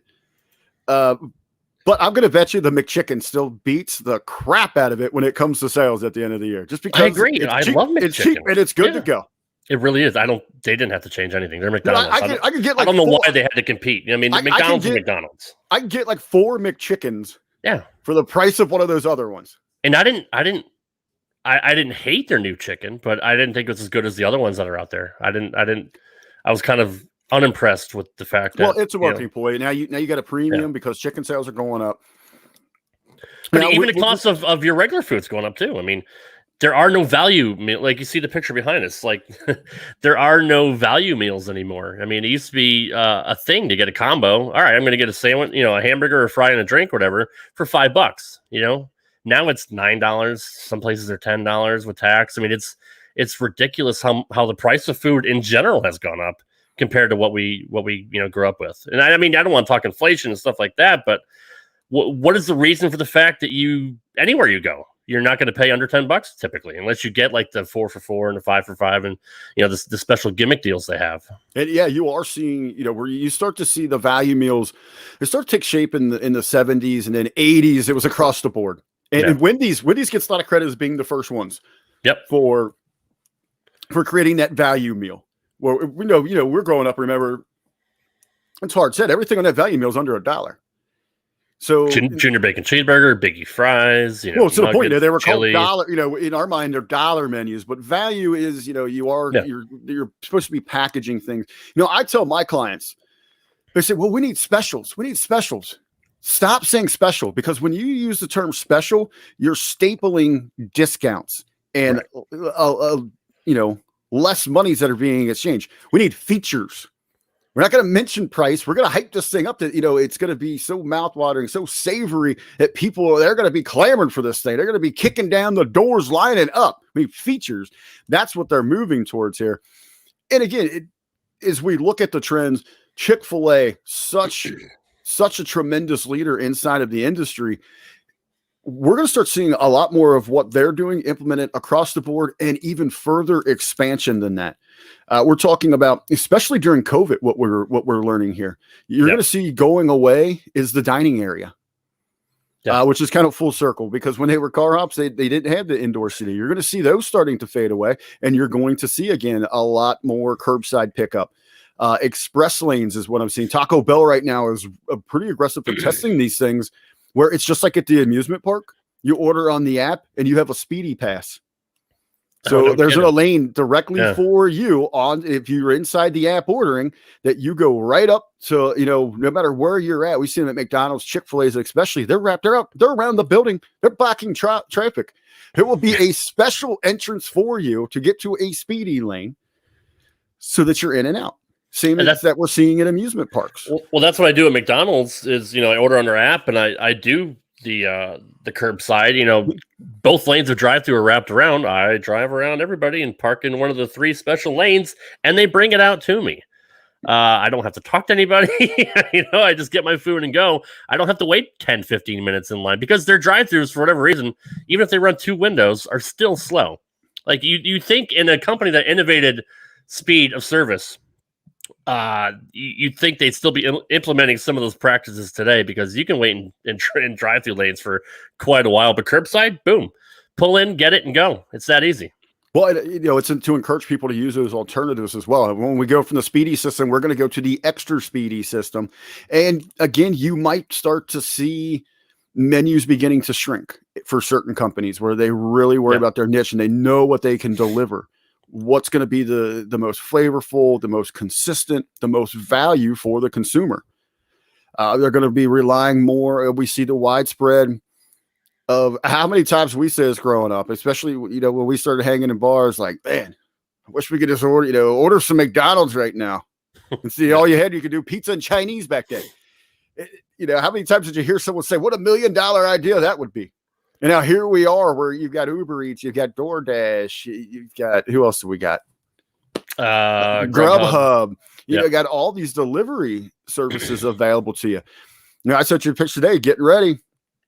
I ordered up some White Castle. There it was, delivered to my door in 15 minutes. Now I did pay a premium on that. Exactly. What if I just would have gotten my lazy ass and drove and gotten it myself? Would have cost me probably $8. Ended up costing me about 16 and some change, but hey, it's a convenience factor. Yeah. You know, my wife actually thought of that idea around 2000, 2001, well before any of those services ever started. She's like, I wish there was a place I could just go out and get me whatever I wanted. And I'm like, that'll never work. I mean, shit, if she would have put some money into that, who knows? She might have been the Uber Eats or the DoorDash queen. But yeah, she had that idea. Like, yeah, this sucks. Like, you know, like you said, pizza and Chinese will always deliver. But like, I just want somebody to go get me some Arby's and bring it to me. It's unfortunate that she didn't follow through with that. But it's funny that we see that now, especially during COVID. That became a big deal. With the fact that, you know, you had people that could just drop stuff off, leave it at the door, didn't have to touch you at all. They text you and let you know that it was there, you know, so you wouldn't interact with anybody and you kept your distance. And people are realizing that even, you know, as the pandemic is kind of slowing down a little bit, hey, that's really convenient.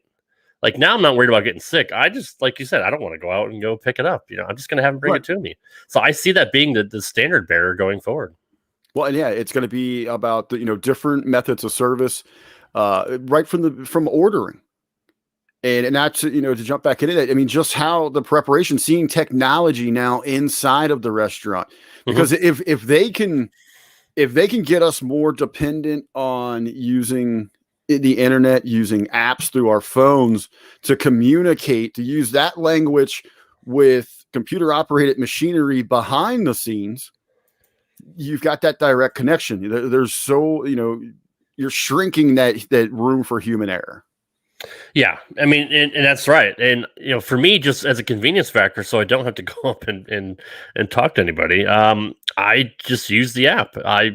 We were talking off air. You know, we probably have 12 to 14 apps on our phones just to order food, and it's not just food. It's in, you know, any kind of you know, any venue now, whether it's, you know, ordering tickets for events or you know, buying stuff online like eBay and Amazon. I mean, technology has made things very, very easy to get whatever you want whenever you need it. But I'd much rather use the app because I don't have to tell them, yeah, I want, you know, 2, you know, cheesy gordita crunches, no, you know, no Baja sauce, extra cheese, no, you know, blah, blah, blah, blah, blah, and your special orders. I can just type it right in on my phone. It's right there. They can see it. You eliminate the human error of not punching it in, right? Or, you know what I mean? So it's made things, you know, a lot easier for me. If there's an app, I'll use it. My wife gives me shit for it all the time. She's like, you're so lazy. No, it's just, it's quicker for me to do it on the app and get it done correctly. Well, and you talked about the absence, the disappearance of the value meal. I encourage anyone that's out there, even if you don't regularly frequent a certain restaurant, maybe it's someone's brand new to you, look for an app. See what kind of deals that they have on there. Some are much more efficient, or you know, you get values on there. McDonald's, that you wouldn't know about. Yeah, that McDonald's is a magnificent app. Absolutely. My dad, Papal to my nephews, he spends a tremendous amount of time with them. He watches them during the week while my niece is at work and all that. And while they're out running errands and things like that, it's regular that they go through the drive-through at McDonald's. They pick up grandma, mamaw, a frappe. So on there, use the app for that. You get points. So after so many of them, she gets a free large. You get a free drink. Yeah, that's right. Also on Saturday, the boys love the French fries. You go get a large French fry at McDonald's, pay you know, menu price. You're over $3, like $3.19. Yep. Every day they got on that app, large fry, $1. That's right. The boys, $1 for the large fry. Here you go. Can I get 2 bags? Divide the fries. There they go. Yep. That's true. It's non-advertised deals that, you know, they want you to use the app. There's a special incentive like those special deals for you to use that app to get that out there to get, you know, by word of mouth, because they don't do advertising for their apps. It's pretty much a grassroots campaign through people, through word of mouth.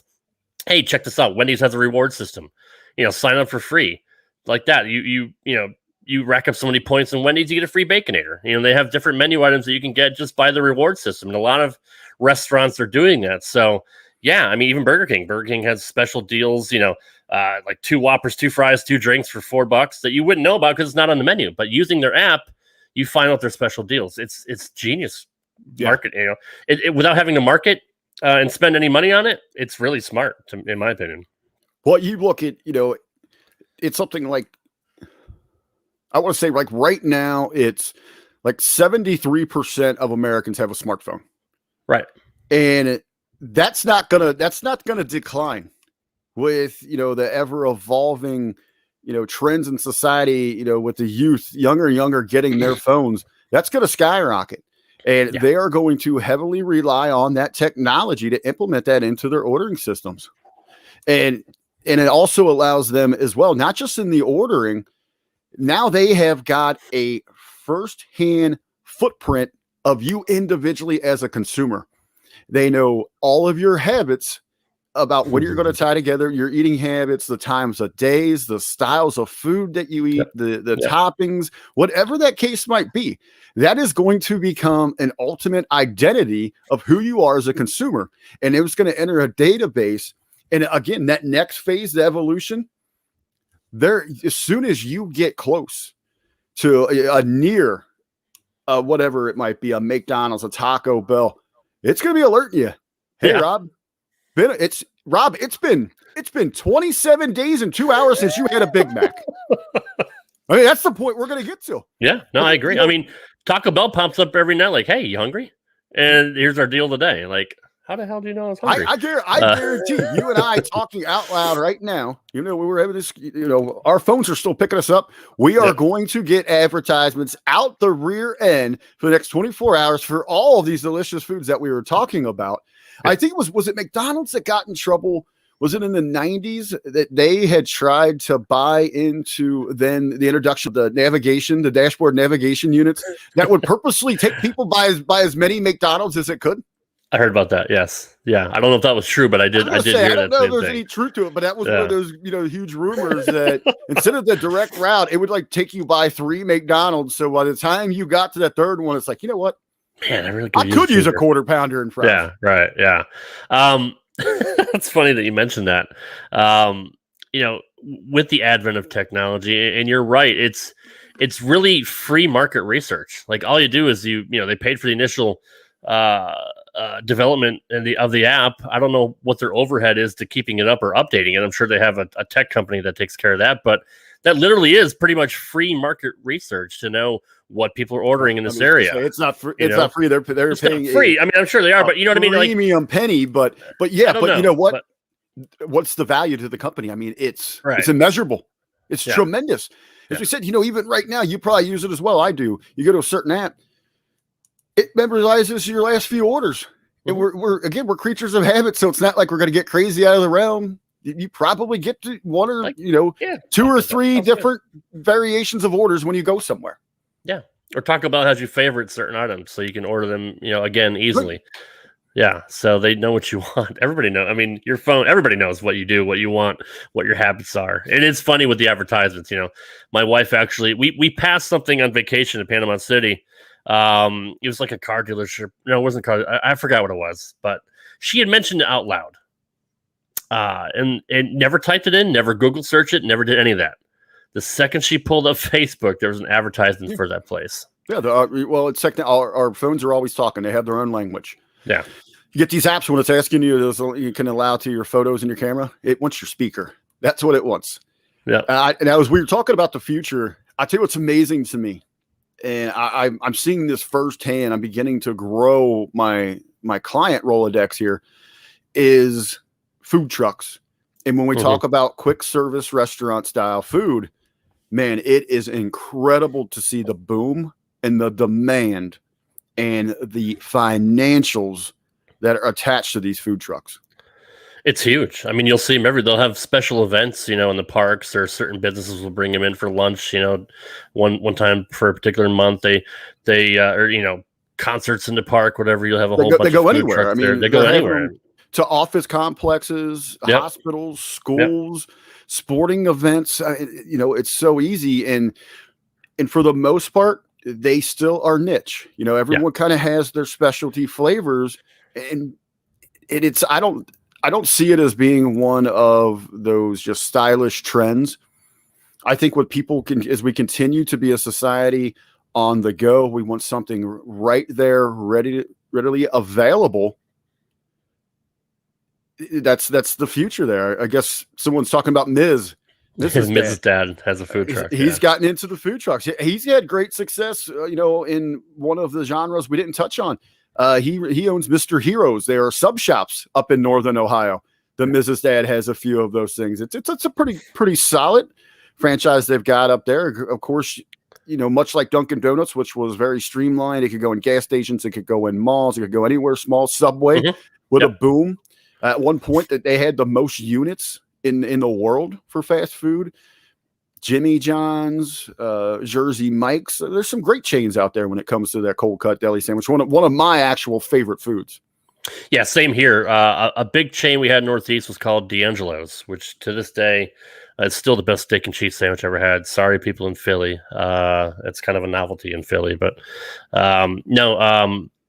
Jimmy John's definitely had a great marketing campaign with the Freaky Fast thing, especially during COVID as well. Jersey Mike's grown on me. I'm a pretty big fan of Jersey Mike's. I like the freshness of Jersey Mike's, and I think Subway's become so commercial where now you are getting it more where they are widespread. The same Subway that we grew up with, in my opinion. The quality has changed. Yeah, to me, sub shops, while they do franchise, your still best bet is regional. Yeah. Oh, absolutely. Yeah, absolutely. I mean, up in the north, we had 15 different hole in the wall, hole in the ground, whatever you want to call it, places. Those are great where you get your where they pile up the sandwiches, that high. Your grinder, hoagie, sub, whatever you want to call it. Yeah. We had grinders up there, but they would pile it. They'd slice it fresh right there and pile it high. What's your style? What do you get on there? What do you like? I know you mentioned the steak. Is that the go-to or steak and cheese right now is typically my go-to. Or I really love Firehouse subs. I'll get their club on a sub, which is it's amazing. I've had a few. I've had Firehouse recently, but to me, just the style wise, man, I love Italians. I love Italian subs, man. For the get a cold cut Italian. I'm not a big hot sub guy. You're not now, but I will say from Firehouse, this is incredible that I haven't had one of these in my entire life. I've never had a meatball sub, and I got one from Firehouse the other day. They did it on a garlic bread with a nice of the meatballs in there, a great blend of seasoning in there, and then pepperoni and the cheese melted on top. Yeah, that's amazing. I can't believe you've never had a meatball sub before. That's not all. I literally when I go to they're all over the place, and I like them. If I'm having meatballs, I'm just going to have meatballs. But I'm getting a sub, I'm getting an Italian, or I'm getting a cheesesteak. Okay, that's fair. No, I mean that was kind of a Northeast staple for us. Was now here in Southern Ohio though, we do have the cheesesteaks, but we also have steak hoagies, which is a pressed steak patty that comes with pickle, onion, pizza sauce, cheese, and then on the the garlicly toasted bun. I'm gonna have to try that. I don't see those very often. You don't see them elsewhere than out here. Well, when I come up in August, you're gonna have to take me around to a couple local establishments. But I'd like to. This isn't fast food related, but please explain to me the allure behind Skyline Chili. I don't get it. Well, I don't like the combination of it is Cincinnati spices. Style in most places. Here is quick service. And it really is. It's a Greek stew, and it's something that was supposed to be readily available, something flavorful, and it really took off in this area here. And it's something that it really hasn't caught on elsewhere. You don't see it widespread, but here in Cincinnati, we absolutely love it. It's our chili. It's not a standalone. It's a complement to something. So we put it spaghetti. Over spaghetti. Top it. You do it with just chili. That's a 2-way. Then you throw a little cheese, make it a 3-way, put beans or onion, make it a 4-way, or go all the way, all of that deliciousness. And you got a 5-way, or, you put it on a coney dog, top it on there, mustard, onions, finely shredded cheese. Brother, ain't nothing better. Ain't nothing better. Me. I knew you grew up with it, but it just the allspice or 5 spice they use, and it's in the cinnamon. I don't know. You have the cinnamon there, and the very delicious notes of chocolate. Chocolate. I've actually have a very close recipe that was shared with me to the famous original Cincinnati chili, Empress chili. And one of the key little notes that was always taught to me is to really set it off. You have to include a Chappie from Cincinnati. What part, brother? I'm in Cincinnati right now. I'm out in Harrison right on the outskirts. But you have to use a locally brewed beer in there. That's what truly sets it off. No kidding. I didn't know that. Yeah, I mean, look, I haven't actually tried True Skyline chili fresh. I've had a frozen version in the store, so maybe doesn't give justice. Obviously, when you get up this way, we're gonna go get some fresh. I promise, I will try Cincinnati. Now, I will tell you, it's very simple because anytime you see nationally Cincinnati in the spotlight, it's Skyline. That's actually my least favorite because it is commercial. It is the chain. We got so many great little mom pops. So when you come up, I'm gonna take you actually to. One of two. We're going to go to Dixie Chili right over in Old Newport, Kentucky, or we're going to go to an Empress Chili. Okay. All right. Fair enough. I will try it again and give you my honest opinion. If I still don't like it, then it's just not for me, but I will definitely try it. And I'm looking forward to whatever else you got around there. God, I'm going to have to do work. I'm going to have to work out hard. I was going to say, we got the chili. Now we have got the Cincinnati steak hoagie, which got you turned into. I guess you're going to have to try our style of pizza. Okay. Which is a little bit of a blend. So, real quick, what would you describe as a Cincinnati or Ohio type pizza? Well, and it's a little bit different, as you know. I spent a lot of time up north where they truly have that bubbly, airy dough that has a little bit of crunch around the edges there. Yep. Where Cincinnati it's an airy, foldable. It's more similar, but not in size to the New York style, but with the dough. Okay. Where you don't necessarily, it's not the big slices you have to fold, but it's closer to that. The sauce is pretty robust. So interesting. All right. Well, I'll eat any kind of pizza. It doesn't matter what the hell it is. But and if you come here to Tennessee, I'd be remiss if I didn't talk about Nashville Hot Chicken. Are you a spicy fan? Baby. Yes. I love me some Nashville Hot. I know it probably doesn't do justice. I've actually had the good stuff visiting down there. Okay, good. But like Prince's is the originator of the Nashville Hot Chicken. There's a chain that's made its way up here. It's down by the stadiums. It's like Joel's or something like that. I don't know. I did it during. I went there during Chicken Wing Week. It was my first stop during Chicken Wing Week, and it was pretty good. Yeah, it's people that do like spicy things. It's a whole different level of spice. It's hard to explain. And they have different heat levels, but I mean, some of them are just unbearable. It gets hot, baby. It gets hot. It gets really, really hot, but it's so good, dude. I love spicy food. So as we wrap it up here, Rick, and we didn't plan this ahead of time, but off the top of your head, let's just say, what are your top five? And it doesn't have to be in any particular order, but what are your 5 favorite fast food restaurants that you like to go to on the reg? Well, I'm going to open up with we have, obviously I think we probably have talked about all of these, but going back, Big Boy. Okay. I actually got a little heat with them. They actually blocked me on social media because I was calling them out on the complete lack of quality and commitment to excellence that they once had. And to me, Big Boy, it truly was one of those childhood experiences. And the Big Boy itself, that cool double decker that was very, resembled the Big Mac. They have the Big Boy, the freshest Big Boy tartar sauce on there. I know a lot of people tartar sauce on a burger. What? It is incredible. Yeah, that's one of those that are up there if they can get it right. They haven't gotten it right in over a year, but I'll be damned if I get that hankering. I keep going back for that thing. They've got to get it right. I did find a little bar hole in the wall that has a great knockoff one, so they might have to be my mistress and fulfill all my Big Boy needs. But the Big Boy from Frisch's is up there. Frisch's Big Boy is up there. Okay, man, the 2 icons, man. A Whopper, a Big Mac. Come on, how do you not get those cravings? Yeah, absolutely right. My record right now, I haven't tried it with Whoppers. My record, I am up to 6 Big Macs in a sitting. That's impressive. I've gotten 6 of them down. I think I might be able to push that a little bit more. I've got in there. Outside of that, man, let's see here. For the big ones, hey, I guess those are those that I truly. Oh, and come on, sliders, man. Yeah, you get a big old sack of sliders. You can't beat that. You know me, I also drink. What's better for a hangover? The specialty McDonald's Coke. fresh French fries. I did learn there on this. I mean, you've learned the hacks working in the restaurants. Order them not salted. Then get the salt packs because you know you're going to get them fresh out of the fryer. Yep, that's exactly right. And that's what a lot of people would do on purpose, just to make sure they got fresh. Arby's curly fries. They're really good. They actually came out with the crinkle fry now. I haven't tried it yet. Irritated me to no end. I am furious with Arby's because now I have to order 2 French fries when I go through your drive-thru. That's hilarious. We didn't mention Jack in the Box either. That's one of my favorites. I know it's not all over the country, but they've had a pretty big marketing campaign the last few years in trying to branch out. Do you have any of those in your area?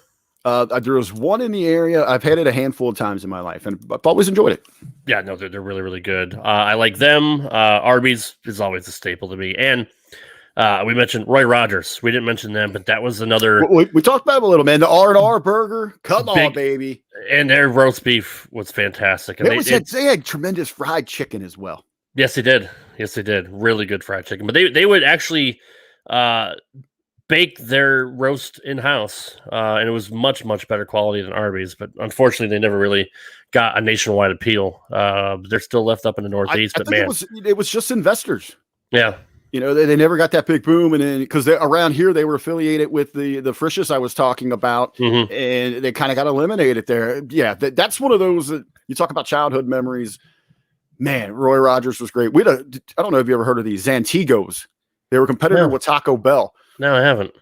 Oh God, they were so good, superior in every way. I couldn't. Well, it wouldn't be hard to beat the quality of Taco Bell. I was so mad at Pepsi for so long for closing Zantigos after they merged them together. But no kidding. Yeah, I've heard of Del Taco and Taco John's that I mentioned earlier, but I never heard of Zantigos. So I wonder what part of the country they're still in. Taco John's.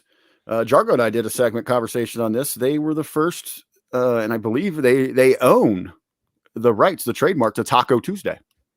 No, I didn't know that. I had no idea. That's a random fact. In the 70s, they had trademarked the thing. They actually went to battle with LeBron, who was trying to trademark Taco Tuesday for social media purposes. LeBron, Jesus, that's a whole nother show. But yeah, that's funny. I didn't know that. As we wrap it up here, we could do several spinoffs of the show, and we probably will in the future. There's so many different styles of foods, and we could even get into the sit down restaurant chains and stuff like that. Would be fun. But yes, Canada Spaceman Long John Silver is still a thing. They used to be pretty big around the country. I think they've kind of downsized. Captain D's is really big in the South, and they kind of took over that market. Long John Silver's still big where I'm at. Are they? They're still the king. They've kind of run the Captain D's out of this area here. Okay, yeah, and that's another thing we didn't really talk about. We mentioned the fillet of fish, but there are fast food, seafood chains like Long John Silver's that give you, quick, fresh fit. Well, I don't want to call it fresh, but fish on the go all the time. Yeah, the cheddar biscuits are really good. That's a good point. But I'm not a big seafood fan, so I don't have a lot of history in that. I don't know much about how good they are. I never, even growing up in the Northeast, I was never a seafood fan. And you can get fresh lobster right off the dock there in Rhode Island. But yeah, it's funny. I never developed a taste for it. But they're still pretty big. Captain D's is the big one down here. But we used to have a combination A&W Long John Silver, and it used to piss me off because I get a burger and fries from A&W, and the fries would taste like fish because they put it in the same fucking vat, the same fryer. That's the one thing I don't like about Long John. I'm not a big fish fan myself. Yeah, hush puppies are amazing, but they did start offering chicken on their menu, but the chicken tastes just like the fish. Exactly right. But I think they've had success, but some of the niches, pun intended, I guess here, with a lot of consumers, there's just something fishy about getting your fast food in a bag, like your seafood in a bag like that. Yeah, I'm not a fan. I'm really not. I don't get it. I don't see the appeal. I understand, like you said, for Lent, because that would just be a funny joke. Like, we'd sell the BK Big Fish by the freaking truckloads, during Lent. But it's all about where you're at, because I know here, especially I'm on the west side of Cincinnati, and so many little pockets like this around the country where people that participate in Lent, you got local, organizations, churches, Yep. VFWs, scout groups. They kind of honed in on that. But yeah, you are right. I mean, you see a major boost. You saw it at Burger King. Arby's has incredible boost on it. I'm Oh, yeah, sure they the specifically Chick-fil-A, market to it. Yeah. Yeah. They put a Yeah. lot of money into developing, especially Arby's, who Yep. weren't really known for a seafood sandwich. You'll see the commercials, during that time period on TV. They're They're smart. 2 for $5, Arby's Yeah. fish. Yeah, we've got the fish. Dude, I appreciate being here. This is so much fun. When you brought this subject up to me, I was like, hell yeah, dude. Well, that wasn't the exact words I used, but I'm trying to keep this show a little bit cleaner from now on. But F yeah was pretty much what I said. And we definitely got to dive down the rabbit hole when it comes to other types of foods too. We can do even region by region and just take a trip around the country and talk about certain states or certain regions. There's so many subjects that we can get into around delicious food. But I appreciate you being here, brother. Absolutely. Thank you for having me, Rob. This has got to be probably one of the best shows that I have been a part of. This is true, as I said, I do it professionally, but it is a tremendous passion of mine. And to be able to have this platform here with one of my other tremendous professions and passions, podcasting, to bring them together. And I hope that those that joined us in the chat, they absolutely enjoyed it. They could feel the energy that we tried to bring to it. And if they have any suggestions for food related shows, let us know. We'll hook back up. We'll get back together and we'll give you our best. But again, thanks to everybody in the chat. One thing I do want to do, maybe for a future show, since I should be getting a roadcaster soon here, I want to put a few jingles up from fast, because fast food were known for their marketing campaigns and their jingles. Oh, I'm actually thinking this is a new thing that I come up with. We didn't talk about it beforehand, but maybe we can get a couple of our people in chat to come on StreamYard here, or I think you can take phone calls with a roadcaster too. We'll have a little contest where maybe they can win like a gift card to their favorite restaurant, where we'll play a couple seconds of a jingle, and if they can get a certain amount right, maybe they'll win a prize. So I think that's good audience interaction to do in the future. I love it. We can kind of topic the whole show around what I actually do, advertising. There you go. In food. I love it. So guys out there, we'll give you a date sometime in the near future for it. Start practicing and learn that McDonald's Big Mac song. Yep, that's exactly right. And I'll never forget it. But, buddy, where can we find it on social media? And let everybody know what you got going on here in the wonderful world of HMG. Well, of course, everything for HMG right now. We have got big news on the horizon. A little bit of future plans have been leaked out to the public. The framework is being put in place for the big move to the Realm Network. But until then, you can get all of our content. It is still free. It's just on Patreon.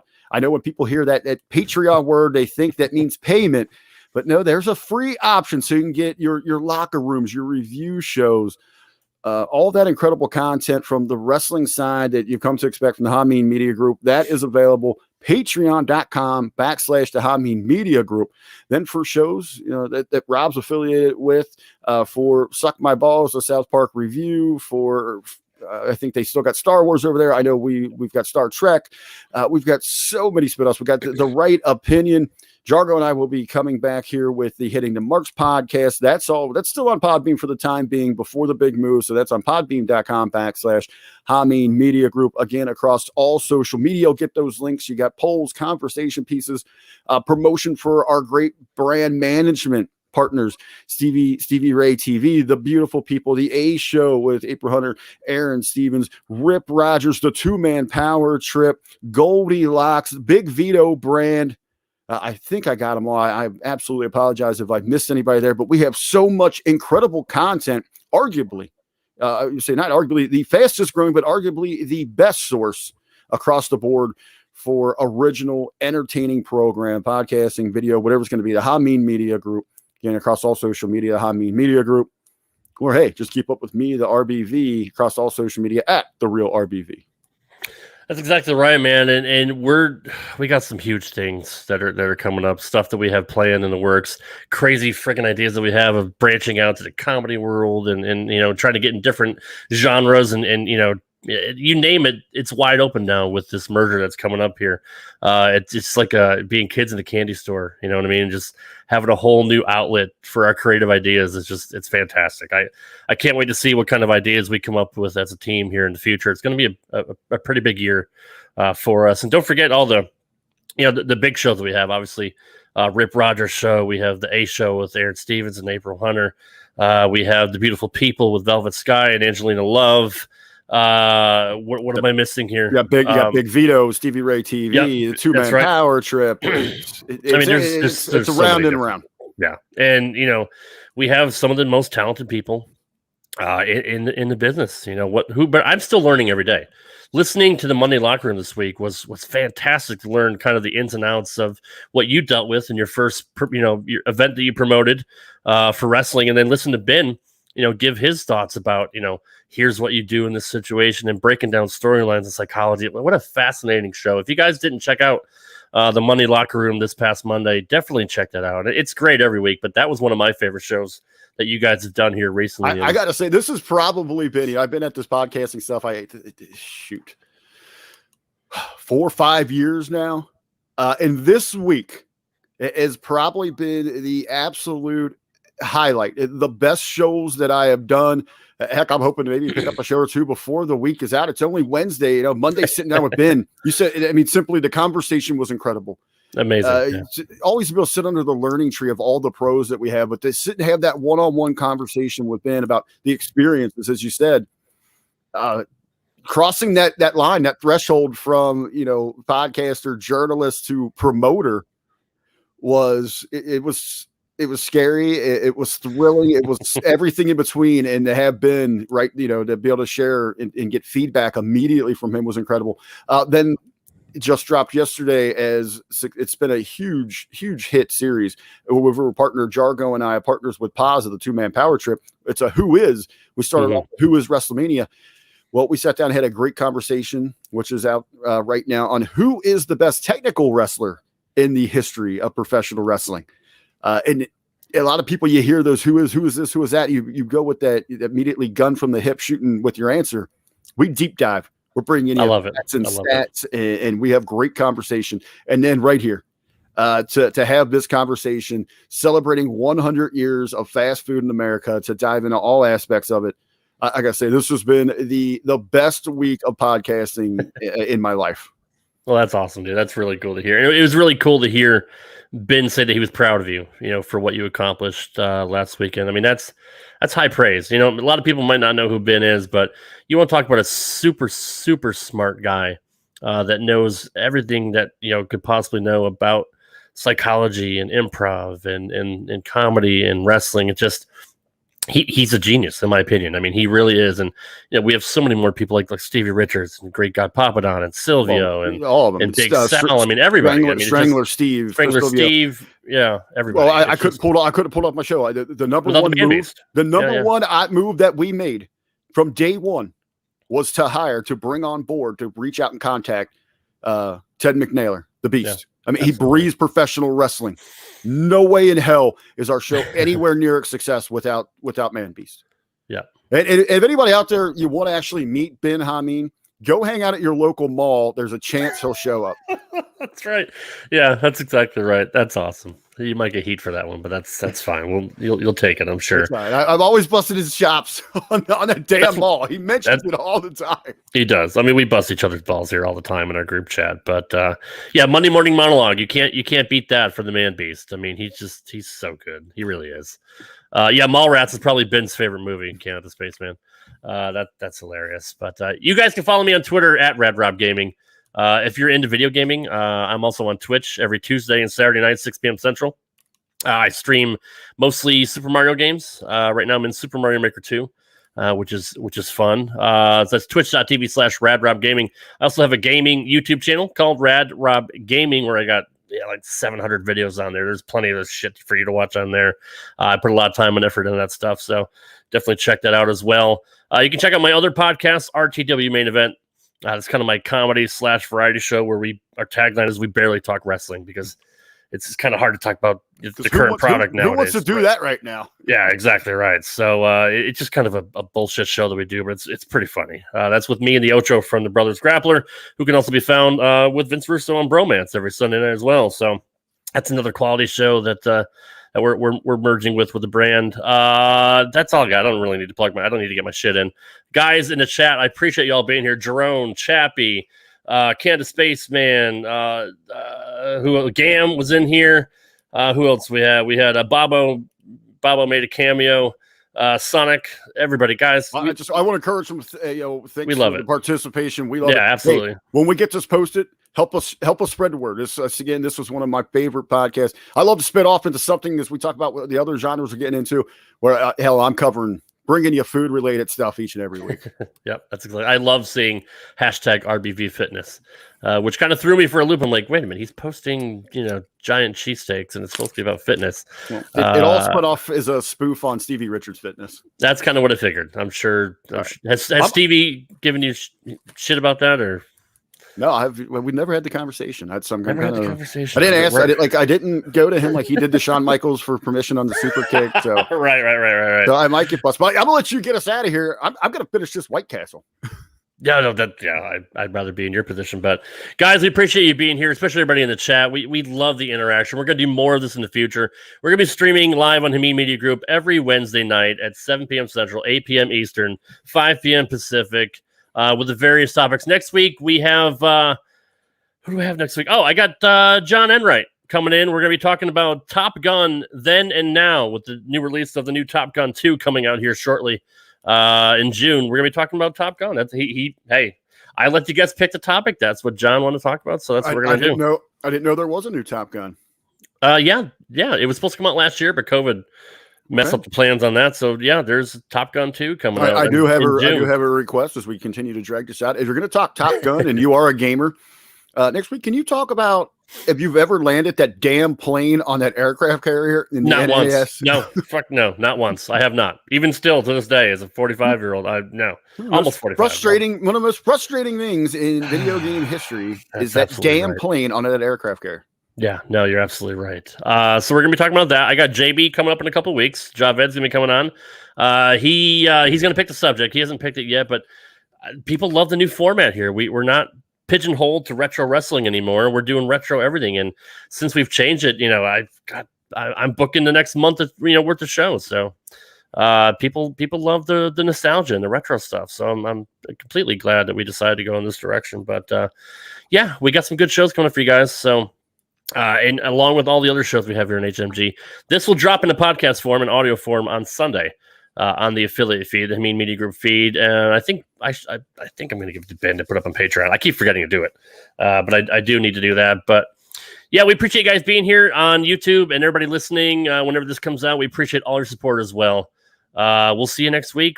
Rick, thanks for being here, brother. We got to get here and do this again, but we can't do this guy without you guys. So.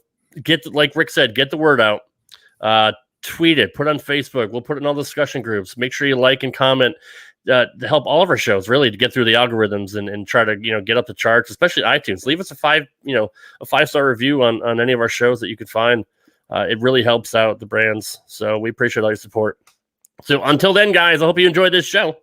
We'll see you next week, Wednesday night, 7 p.m. Central, right here on Hamin Media Group YouTube. Take care, guys.